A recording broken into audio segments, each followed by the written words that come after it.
kita sebut saja Mawar.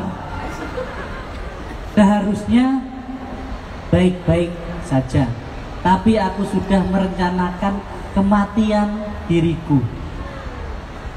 Apakah aku berjuang? Aku bahkan sudah dibilang cacat.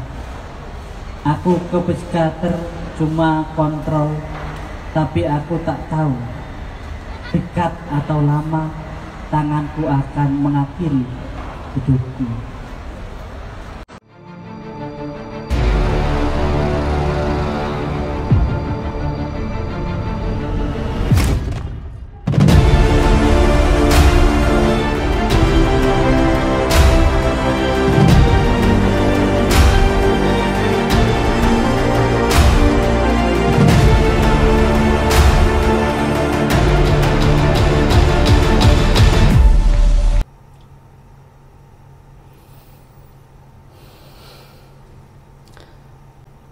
Sahabat Senandika dimanapun Anda berada, hari ini tadi saya baru selesai mengisi satu acara dengan satu topik yang sempat saya terkejut juga.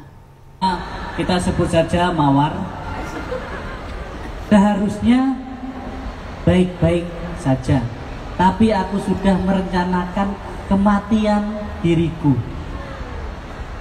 Apakah aku berjuang? Aku bahkan sudah dibilang cacat. Aku ke psikiater cuma kontrol, tapi aku tak tahu dekat atau lama tanganku akan mengakhiri hidupku.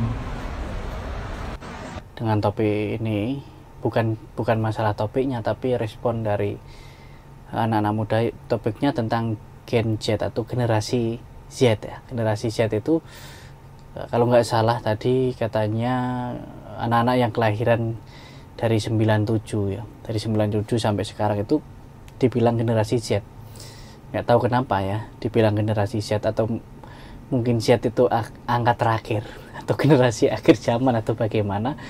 Karena setelah saya di sana tadi, dan ada satu papan seperti tulisan-tulisan tempelan tentang apa yang terjadi dalam hidupmu.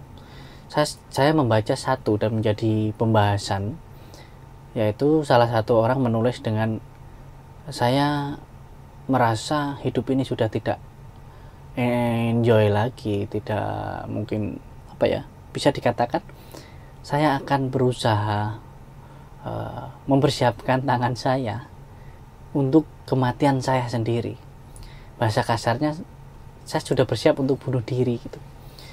Tidak tahu kenapa anak-anak zaman sekarang, bahkan di Instagram, DM Instagram saya beberapa sedikit masalah, ada masalah mau bunuh diri gitu loh. Terus bagaimana sih pandangan dalam ajaran Buddha? Tadi juga ditanya bagaimana pandangan ajaran Buddha. Mungkin tidak keseluruhan ya dari Buddhis sendiri. Bagaimana sih Buddhis memahami hal itu? Ini salah satu fenomena kemerosotan manusia itu sendiri. Salah satunya dalam mempelajari Dharma. Kenapa orang sekarang banyak yang sedikit masalah saja sudah mau bunuh diri ataupun mudah menyerah? Karena proses pertumbuhannya tidak ada tempahan-tempahan yang benar-benar, mungkin dari orang tuanya salah satunya. Mungkin bagi orang tua yang di luar sana mungkin marah sama saya, nggak apa-apa. Tetapi saya ingin katakan, anak yang tumbuh seperti ini itu real kesalahan dari orang tua. Yaitu dari masa mereka tumbuh tidak mendapatkan nutrisi dharma secara tepat, secara sesuai. Perbedaan anak-anak yang belajar dharma sama enggak ketika mereka tumbuh dewasa, saat menghadapi masalah, tantangan, rintangan. Yang memahami dharma, yang belajar dharma, mereka akan lebih mudah menghadapi permasalahan-permasalahan kehidupan. Karena menjadikan dharma itu, ajaran kebenaran Sang Buddha itu menjadi map atau petunjuk dalam menjalani kehidupan sehari-hari. Jadi kita belajar dhamma itu bukan hanya untuk kecerdasan semata. tetapi bagaimana menggunakan dharma itu untuk map kehidupan kita. Kita tahu arah jalan kita mau kemana, dan dharma itu menunjukkan bahwa kita harus melalui jalur ini, maka di situ kita akan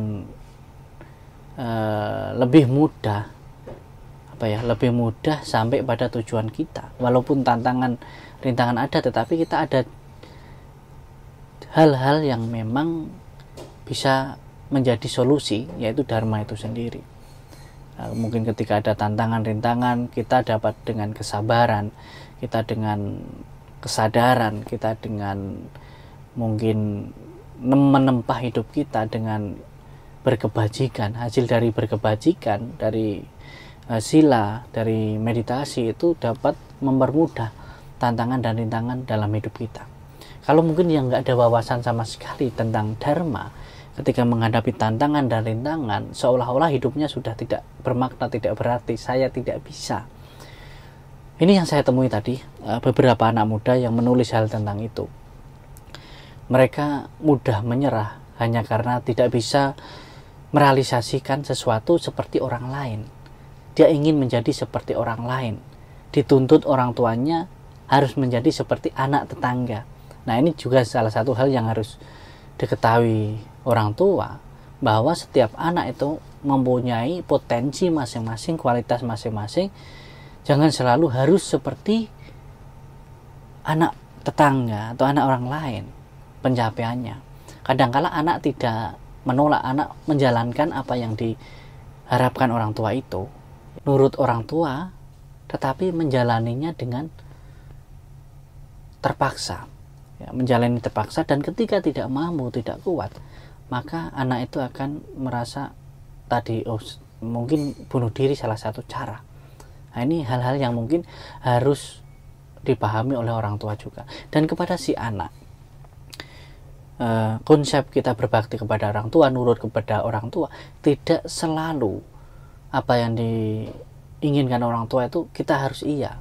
Tetapi kadang-kala sebagai seorang anak, kita harus sampaikan kepada orang tua, saya mau seperti ini, saya ingin belajar ini, kemampuan saya ini, kesukaan saya ini, itu juga perlu diperjuangkan, diobrolkan, diomongkan baik-baik dengan orang tua. Ya, karena apa yang harus kita perjuangkan, apa yang kita sukai, yang terpenting sesuai dengan dharma, maka perjuangkan. Seni menjadi bijaksana itu kita tahu mana yang harus kita tinggalkan, mana yang harus kita perjuangkan. Nah, itu untuk generasi Z tadi, kita harus membentuk diri kita dengan praktek dharma, dengan belajar dharma. Maka ketika nanti kita menghadapi tantangan dan rintangan di masyarakat dalam kehidupan ini, kita ada solusi, ada mapnya. Kalau kita salah arah, salah jalan, kita tahu ada mapnya. Oh, seharusnya ke sini. Kenapa saya ke sini? Nah, itu bisa menjadi salah satu solusi. Untuk itu, maka jangan sedikit-sedikit saya nggak bisa, saya nggak mampu, saya mau bunuh diri dan lain sebagainya. Ciptakanlah mental kita itu mental yang positif,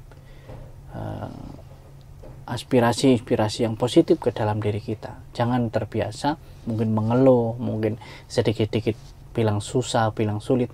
Kita harus terus berjuang, berusaha. Ya, mungkin itu. Terima kasih.